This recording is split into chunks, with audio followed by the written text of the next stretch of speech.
Je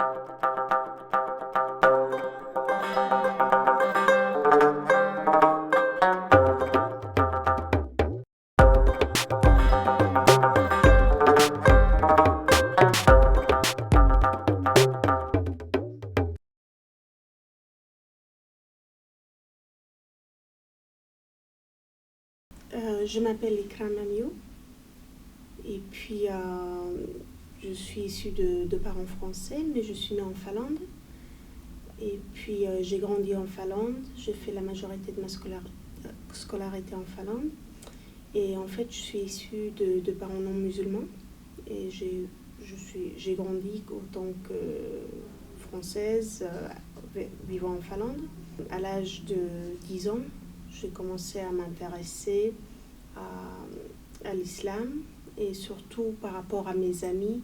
Comme en tant qu'étranger en Finlande, je me sentais un peu isolée à l'époque parce que il n'y avait pas beaucoup.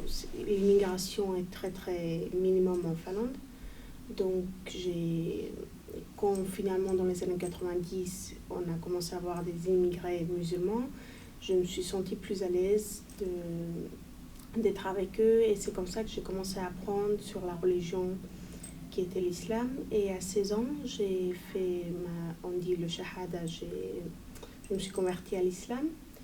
Et puis après ça, j'ai déménagé en Thaïlande où j'ai fait mon bac. Et après ça, je suis revenue en Finlande pour faire mes études.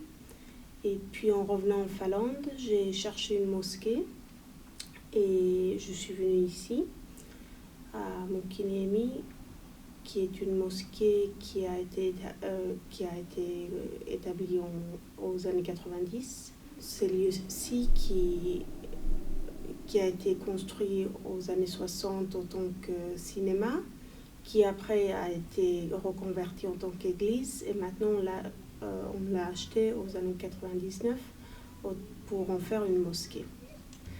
Je me suis convertie à l'âge de 16 ans par rapport à mes intérêts parce que ça faisait depuis l'âge de 10-11 ans que je m'étais intéressée fortement à l'islam, j'avais lu et puis c'était à un très jeune âge que j'avais déjà décidé qu'en étant grande je souhaitais devenir musulmane, mais c'est après à 16 ans qu'on m'a dit que j'avais pas besoin d'attendre à avoir 18 ans. Donc c'est pour cela que c'était à 16 ans que ça s'est produit. Et pour moi, j'avais la conviction que c'était la religion qui me convenait et c'était en ça que je croyais. Mes parents n'ont pas eu de réaction très forte à ma conversion parce que je pense qu'ils se sont doutés un peu par rapport à mes intérêts, mes amis et aux livres que je lisais fréquemment. Mon père n'a pas eu de problème pour la conversion elle-même, mais au début, il n'était pas d'accord avec le hijab. Donc pour lui, c'était pas un problème que je porte le hijab, mais quand je sortais avec lui, il ne voulait pas que je mette le hijab comme je le mets maintenant. Donc à l'époque, on avait fait un petit compromis. Je me couvrais, mais soit je mettais le hijab derrière ma tête et je mettais un col roulé.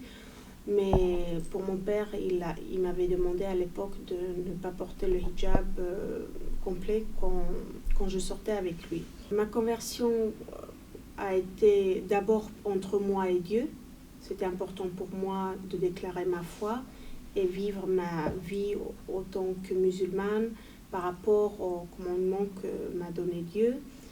Mais aussi, évidemment, j'ai toujours apprécié et admiré la communauté musulmane pour être toujours très proche de l'un et l'autre. Fin 2002, j'ai trouvé cette mosquée pour le mois de Ramadan. On faisait les prières de nuit ici et c'est comme ça que j'ai connu la mosquée. Et après le Ramadan, j'ai eu l'envie de continuer de fréquenter la mosquée. Et au début, c'était juste pour faire les prières. Et puis petit à petit, j'ai connu les autres sœurs qui travaillaient ici. Et j'ai commencé par les aider en faisant le ménage ou si on avait des occasions, j'arrangeais ou des choses comme ça. Et petit à petit, j'ai connu l'imam aussi qui m'a donné de plus en plus de responsabilités.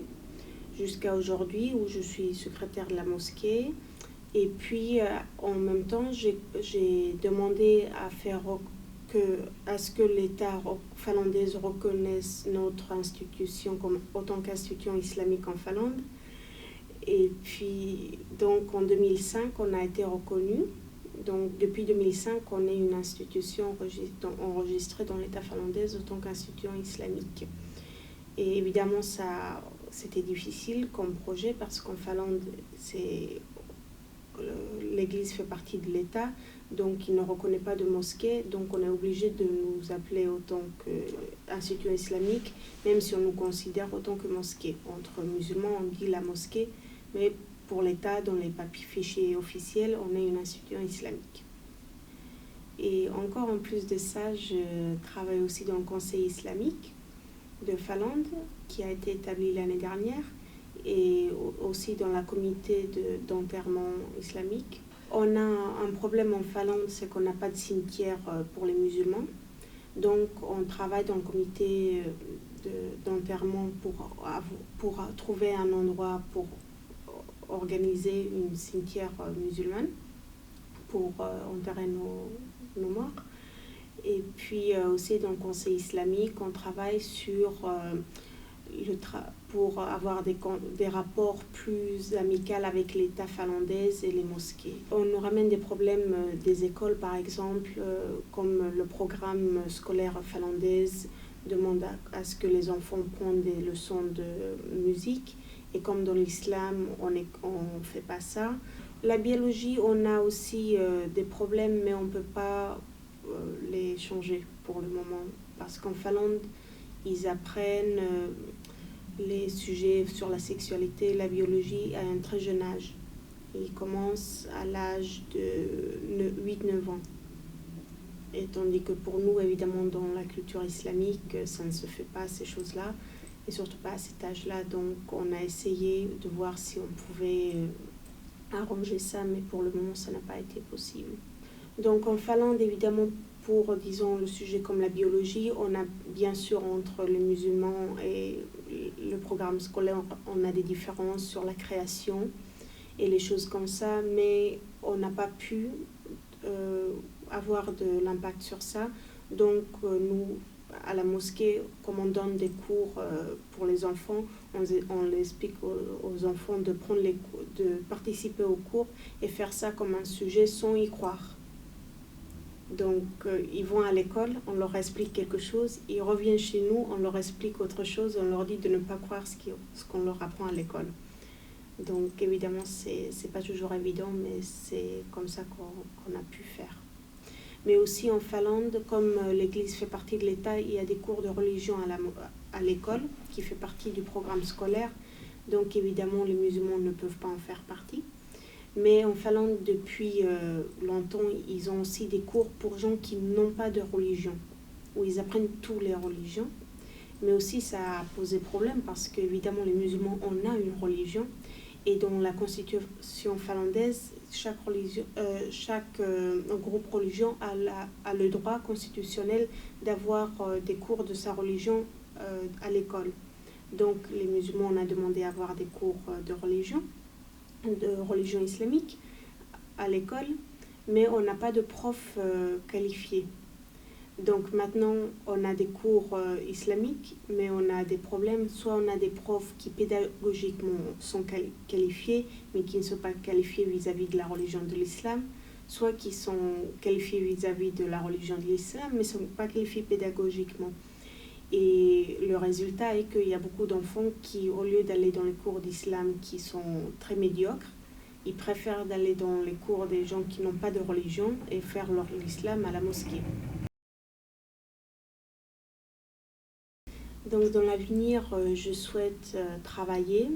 Comme maintenant, je vais finir mes études cette année, je vais travailler avec les femmes enceintes, faire la suivi des femmes enceintes et les enfants. Parce que je trouve ça c'est ma passion, les enfants. J'ai toujours aimé ça et je considère les enfants comme le futur de notre monde. Donc pour moi, c'est très important qu'on s'occupe bien de la santé des enfants pour après, dans le futur, avoir une communauté, un monde avec des jeunes gens qui sont en bonne santé, qui travaillent bien et qui sont bien dans leur peau. Et évidemment, dans le futur, dans l'islam, le mariage est très important. On dit que le mariage, c'est la moitié de la religion. Donc éventuellement, comme je travaille dans la mosquée et j'ai une famille non musulmane, s'il y a un frère qui est intéressé de moi, il va demander à l'imam. Et s'il considère que le frère est bon pour moi, il va me proposer le frère. Et dans ce cas-là, c'est à moi de décider est-ce que ça m'intéresse ou pas. Si je suis intéressée, je vais discuter avec lui pour voir est-ce qu'on peut s'entendre, est-ce qu'on peut se comprendre. Et de là, on peut faire un projet de mariage éventuellement. Donc pour moi, évidemment, comme je travaille avec les enfants déjà, j'ai travaillé à la maternité, j'ai fait des stages là-bas. Et même avant mes études, les enfants ont toujours été importants pour moi. J'ai toujours senti l'envie d'en avoir, d'avoir une grande famille. Donc c'est d'ailleurs pour ça que j'ai toujours cherché de travailler avec les enfants, les nourrissons et les femmes enceintes, parce que c'est quelque chose que je souhaiterais pour moi-même. Mais comme ma situation, je ne suis pas encore mariée et j'ai toujours souhaité de finir mes études avant de me marier pour après être capable de bien m'occuper de ma famille et faire mes obligations correctement vis-à-vis de mon mari et de mes enfants. Donc évidemment pour moi les enfants sont très très importants et sont une grande partie de mon avenir que je me souhaite. Et je souhaite évidemment d'avoir des enfants pieux et de faire grandir des bons musulmans, que Dieu sera content avec moi au jour du jugement. Si un jour pour un de mes enfants souhaiterait de changer de religion, évidemment ça serait très très difficile parce que j'aurais du mal à accepter. Donc je commencerai par essayer de comprendre pourquoi mon enfant pense comme ça, qu'est-ce que je peux faire pour l'aider de changer d'avis. Mais évidemment, si j'y arrive pas, pour moi, tout est dans les mains de Dieu et c'est Dieu qui guide les gens. Mais je ne pense pas pouvoir l'accepter au point de vivre avec un enfant qui renie la religion islamique. Si éventuellement un de mes enfants là, qui souhaiterait se marier avec un non-musulman, je n'accepterai pas ça.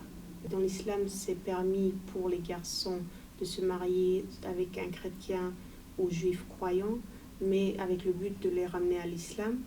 Et pour les filles, c'est complètement interdit. Mais dans les deux cas, pour moi, je n'accepterai pas.